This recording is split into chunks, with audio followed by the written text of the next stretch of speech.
Эрүүл мэндийн яам. Глобал сан үзүүлж байна.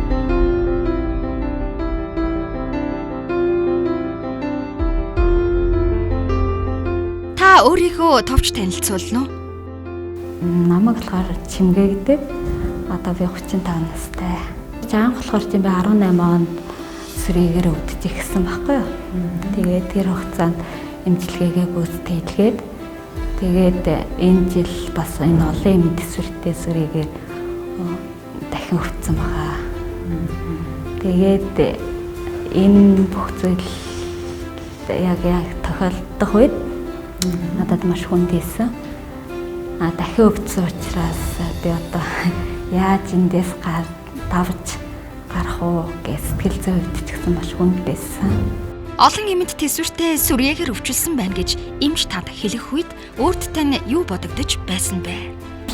Эхний ээлжинд л за энэ бол халдвартай байна гэдгийг ойлгосон.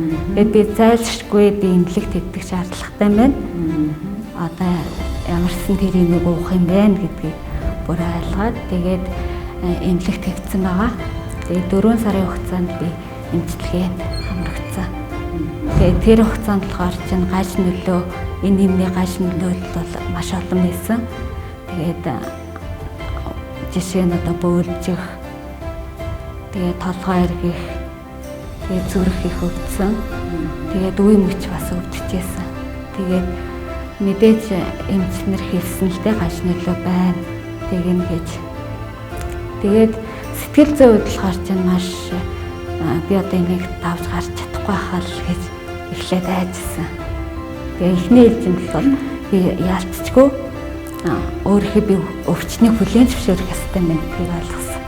Тэгээд би өөрийнхөө би нэгэн тал одоо энэ өвчнийг тусцсан чинь гарах замын л хайх хэрэгтэй юм гэж бодсон.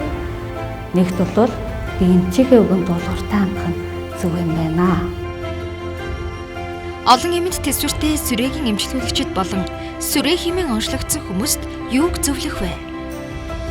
Ямар ч гэсэн идэхэн гэсэн итгэл найдвартай байх хэрэгтэй. Тэгээд хоёрдугаар тэгэхээр эмч нарынхаа сайн үгийг даах хэрэгтэй гэж бодож байна. Гэх юм бол маш хурдан идэгрэн. Тэгээд өөрөөсөө тэгээд маш сэтгэлээ хаттуулах хэрэгтэй. Тий. Хатаагаа тэгээ эмээдтэй таслаарай л гэж хэлмээр байна.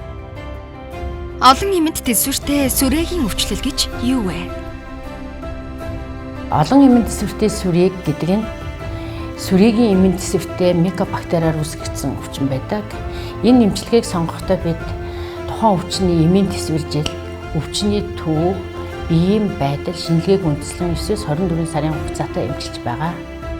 За хэрвээ ойр дотночийн хүмүүс сүрээгээр өвдсөн тохиолдолд тэднийг байнга дэмжихийг хүсэж байна. Сүрье эдгэрдэг өвчин